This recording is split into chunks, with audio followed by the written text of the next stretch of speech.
Welcome back to the Romaru podcast. Last time we talked about how we are moving to France and some of the details and nitty-gritty stuff that we've had to do to get to this point. We are still not in France just yet, but we will be there very shortly. But one of the things we want to talk about is some of the hard decisions. We always seem, or I guess everyone seems to be like life is just wonderful and all flowers and magical. But let's talk about the really hard decisions we had to make. And I will let you take it away. Okay. Well, there were so many hard decisions along the way. And I think a lot of pain that transpired between decision to take off. And I think that's similar to a lot of things in life. Like when you think about sports or success in business, you see the end result and you think it was easy to get there. But there is so much blood, sweat, and tears that goes into the process. And I think, listen, we've moved a lot in our marriage, and it was never this hard because this is the first time we're moving with a child and a dog. There's memories, there's emotions that go along with it, and there's anxiety of, are we doing the right thing? You know, are we making the right decision? What is the right decision? And is there a one-size-fits-all mold to good and bad decisions? I don't know. To parenting, there's so many different decisions that you can take along the way. I know that I've had multiple times where kind of like, what are we doing? We've chosen this life and it's just different from the status quo. And, you know, outsiders don't understand it. And we don't understand it at times. And you see friends and family who have, quote, a normal 9-to-5 routine. And you think, oh, that must be so nice. And because of the uncertainty and, right now, it's so overwhelming to move in general, but to move to another country is just absolutely bonkers. But I know that it will be worth it. But I mean, what has been kind of like some of the hardest things that you didn't foresee, or maybe you did foresee? Man, I would say the hardest thing I foresaw. Which was? Telling my family that we were moving to France, because I'm very close with my family in New Jersey. And the reason why we moved to New Jersey in the first place, it was Scott's idea, beautiful, heartfelt idea to move to New Jersey and be close to family. And my dad has Parkinson's disease. We wanted to be close to help out. And luckily, I was pregnant when we decided to move. I didn't know I was pregnant, but so we moved from Los Angeles to New Jersey, and we've been here for the past almost 3 years. So we've gotten quite close. I mean, we're a half mile down the street from my parents. We're less than 5 miles from my brother and my sister. This is the town I grew up in. I have roots here. I graduated from high school here. A lot of my friends from high school live here. A lot of people come back here. They go to New York City first and then they come back. It's a great town. It's the town that I thought I would want to raise kids in because it's so perfect. Like there's so much going for it. And you have to listen to that voice inside. And the voice inside said, you have to go. It was a call to adventure, a call to action that I had to take, that we had to take together. Luckily, we're both on the same page, Scott and I. And Scotland is always up for an adventure, so I'm not worried about her. But there's this feeling of leaving my parents behind. And it's so difficult because my parents are getting older. There's concern with that. They're doing great, but not like a serious concern in the near future. But I just mean in general, I want to live life to the fullest and make memories with them. And they love Scotland so much. So there's a feeling of an emotional struggle of doing what my soul tells me to do. And then the little girl inside of me trying to please my parents. But also I love them so much. So it's not just trying to please them. It's because I genuinely love them so much. And I would never want to disappoint them. But I did. I disappointed them by leaving. And it was so hard. And I was so nervous to share that I was leaving. And how did they find out? How did they find out? Well, I didn't want to tell them until we were sure. And we didn't know we were sure until we could rent out our house. So there were a lot of, if this happens, then this will happen. And we worked with our real estate agent and she put our house up on the market. and my mom knows the real estate agent, and the real estate agent posted it on her Facebook. I didn't know this. And so my whole family found out because they all are friends on Facebook. So our house was up on Facebook and everybody saw it before I could tell anybody, unfortunately. So yes, it was on Facebook and it got rented very, very quickly. But we were able to have those tough conversations right away. And they didn't go over well, if I'm being totally honest, in the beginning. I think expectations for my family were way different than what is transpiring now. Ultimately, they are super on board now and so supportive, but we had to go through some tough conversations in the beginning and the middle, and now we're towards the end and leaving very soon, and they're very, very supportive. They're asking me when they can come out. Denise, I said, let us get settled first, and then you can come visit, and we'll go to Euro Disney together and all of the things. But yeah, it's tough. That a serious fear of mine, probably the greatest fear, was letting them down. And do you feel like you did? Kind of, yeah. I do, actually. Oh. In yes and no, right? Because there were expectations that they had of me being there, being present, because that's kind of what we signed up for when we moved to New Jersey. And we have such a close relationship and we see them all the time. And so to veer off course was a huge surprise. But ultimately, once we were able to talk about the why, the deep why, this is part of my soul, to ask me to do anything other than go would be to ask me to be someone I'm not. Anyone who knows Scott and I, we love to go, we love to adventure, we love to do things against the grain, and we love to do it together. So to ask me to stay, at least in this time of life, in my suburban neighborhood and not travel, just doesn't seem like me. It doesn't seem like us. You had a time where I felt like the idea of, like, very early on, of actually going to France, you were very hesitant, or there was a block. Would you, like, I felt like there, or maybe it was just an internal struggle. Do you think France in general, or leaving country specific, or just leaving the United States? Leaving the United States. I think it was the fear of letting my parents down, honestly. And what got you past that?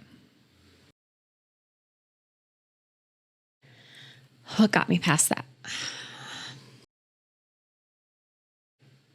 One big thing that got me past that, I wasn't expecting to share this right now, but I'm going to do it, was having a miscarriage. And, okay, try not to cry because then my voice will get really wobbly.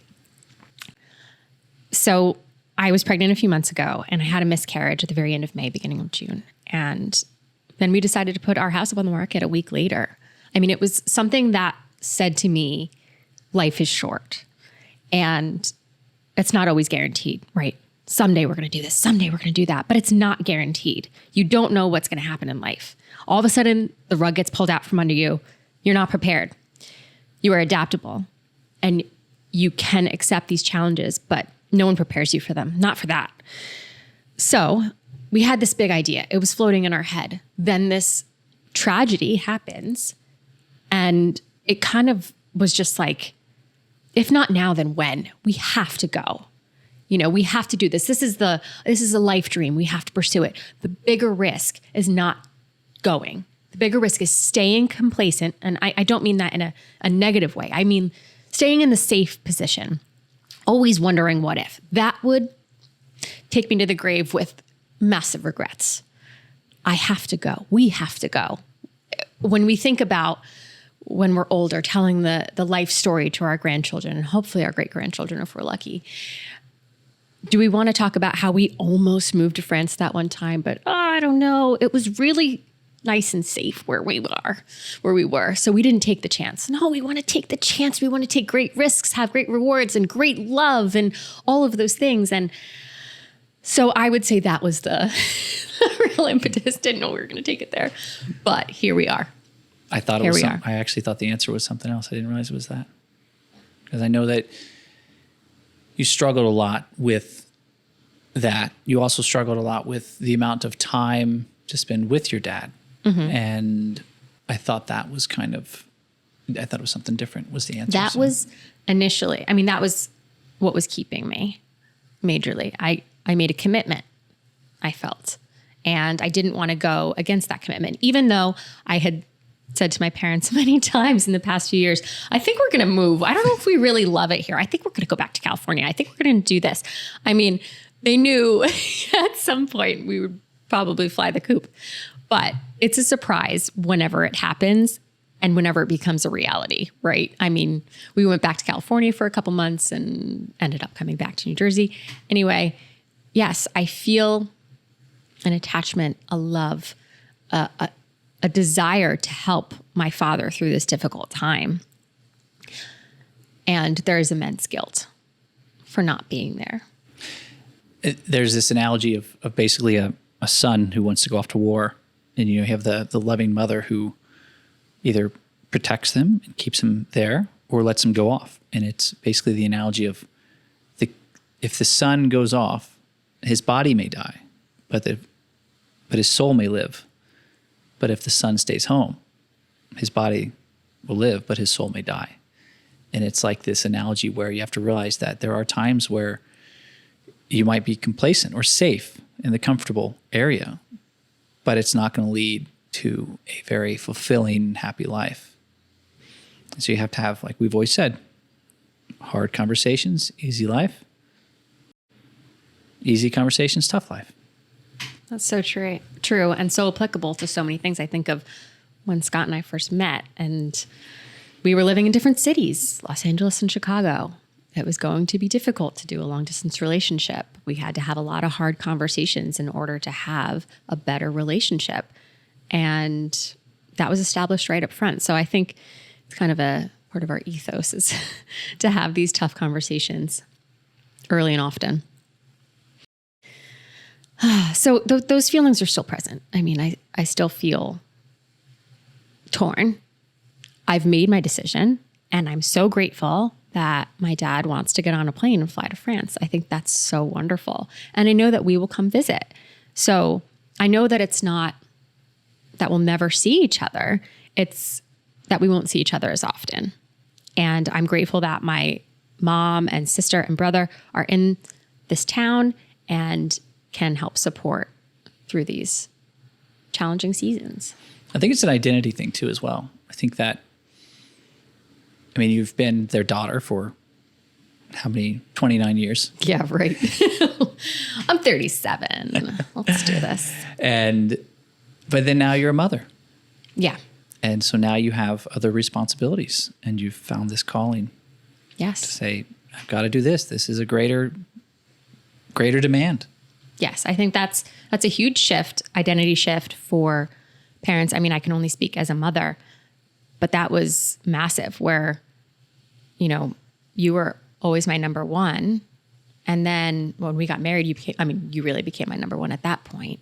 And then we had a child, and we as a family unit became number one, So that's tough, these transitions in your identity and how that shifts.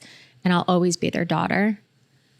But right now, mom is, I'm in my mom era, so to speak. I think that to grow, you have to ask you have to understand your identity, and you have to challenge it at times. You don't have to always be changing your identity, but there will be times in life where you have to ask yourself, what's driving me? What's my purpose? And nothing shares a glaring light on that, like having a baby. Makes you question everything. Yes. In a good way. Have there been any other, I should say, was there anything that helped you get past or make those decisions? I think. Like any tools or anything? Or? Well, one tool that we use frequently is from Tim Ferriss, and it's called fear setting.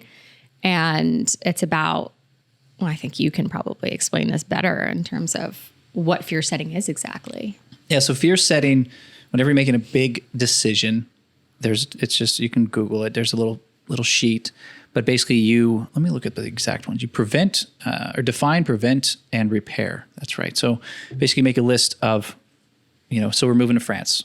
Okay. One big fear of ours is, are we still going to be able to make money while living abroad? And then we kind of, what could we do to prevent that? Okay, let's tighten up the budget a little bit as we go over there.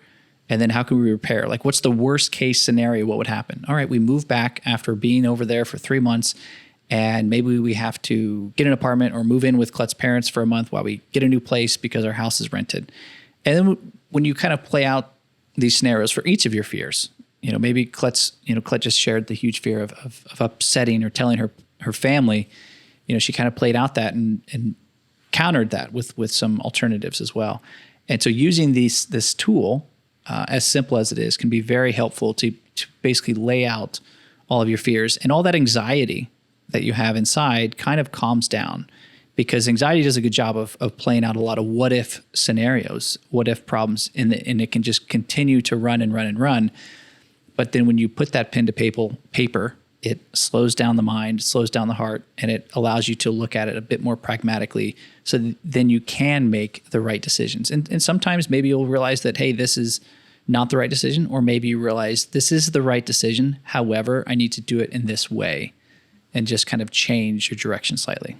Because we all have fears, right? And they live inside our head. And if we can't communicate them and get them out on paper, we can catastrophize, and those fears can really take a different form. So I think this is a really good way of saying, what's your greatest fear? What's the likelihood of this happening? And what would I do if it did happen? And when you realize and you write it out, you go, oh, okay, there is a solution and there are other options. It's not that if this happens, my life is over. If this happens, whatever that worst case fear of yours, that deep-seated fear, I'm not successful, I'm not good enough, whatever that means in the end, it's usually not valid, and it really helps ease your fears, I will say. We've done it many times on many huge life decisions, one of them being France, of course. Is there anything else you want to share? Or? No, I want to hear about your fears. I talked a lot. I had so many fears because I love anxiety, apparently. Anxiety loves me, I should say. I don't love it. It's obviously we had, the obvious fears we've had about, the business. My fears are, I guess they're simple in a way. Like, what's our apartment going to look like? Are you going to be able to get sleep? Seriously. That's Clet is very a light sleeper, and we've had a very quiet home. Things like that, where I'm like, okay, we'll figure it out. We'll figure that stuff out. I'm definitely also more of a we'll figure it out type of person. But that's why we blend well. Yeah, I'm more of kind of let's just do it. Let's just go and we'll figure out that stuff. I'm trying to think of some of the other fears I've had, actually. How was it telling your family? Easier, much easier. I think being a guy naturally leads itself to just kind of, oh, the guy's already out there doing his thing.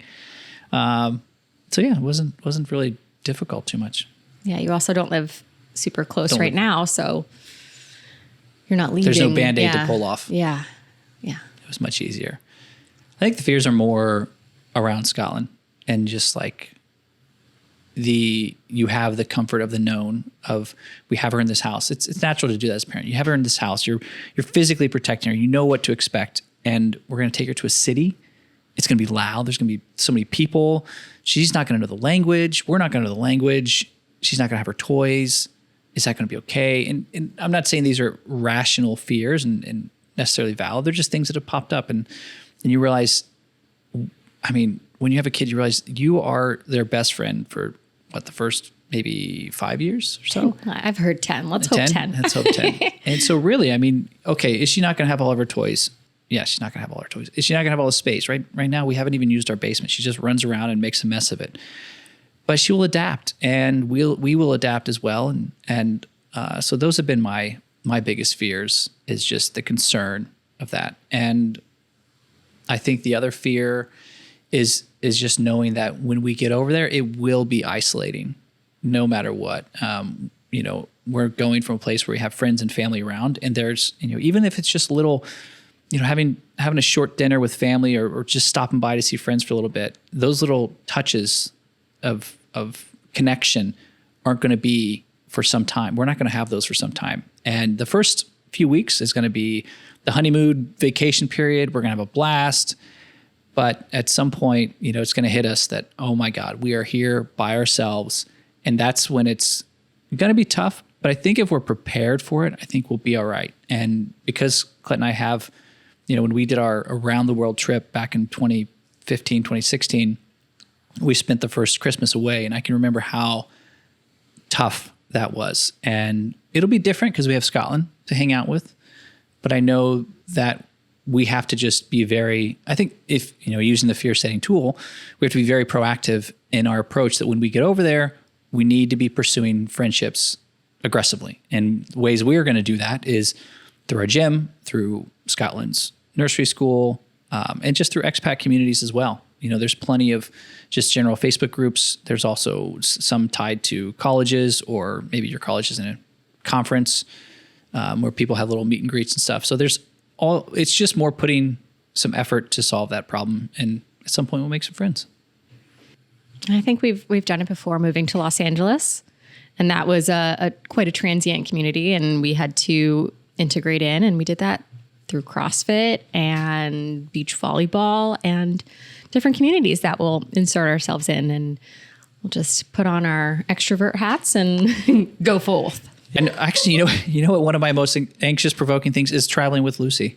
Yeah, it's nerve-wracking. Like getting her paperwork first of all. Like how she's going to behave on the plane. Plus with the flight. The flight is one of my most anxious things. I would agree. Actually, the flight is going to be rather nerve-wracking. I've kind of overlooked that. I think I just blocked it out. I think we have to block certain things out, or else we'll go crazy. Yeah. What to pack? Packing the house. Now that I'm like, my brain's opening up, I guess I put all those blinders on. Yeah. All that stuff. What to bring? Technically, like what stuff to bring for our business? How is it going to fit? What space are we going to have? Are we just going to be completely overwhelmed? Probably. Yeah. At times, probably. Yeah. But we have each other. We're going to do this. Actually, one of the toughest things I have is usually I'm one who can kind of handle chaos a little bit more. But right now, because our house and lives are physically and emotionally, not emotionally necessarily, but emotionally they're good. I guess the emotions are responding out of control. It's just kind of crazy how you realize how maybe it's getting older. You just get used to your creature comforts. And when those are taken away, you just become so much more sensitive. Irritable. Irritable is a good word too. Yeah. Well, I mean, everything is a bit messy, I would say right now. Well, sensitive too. I mean, I got emotional the other day when you told me some stories. We were listening to, you just start crying over emotions are on high. Yeah. Emotions are very high. And it's easy to be triggered right now, but we're trying to get our sleep, eat healthy, get our workouts in, control the things that we can control, freak out when we can as well, apparently, and be okay with it. It's okay. We'll get through this. We always have. We always will. It's going to be okay. It's going to be hard, and it's going to be okay. We have so much more to talk about. We have to get into the nitty-gritty of how we're packing, how we're legally moving to France, what our taxes are going to be, that sexy stuff. But we'll talk about that on another podcast episode, everybody. And we're going to we'll share our experience of boarding an overnight flight with a baby and a dog. And entirely too much luggage. Oh my goodness. On to the next one. All right, here we go. Bye-bye.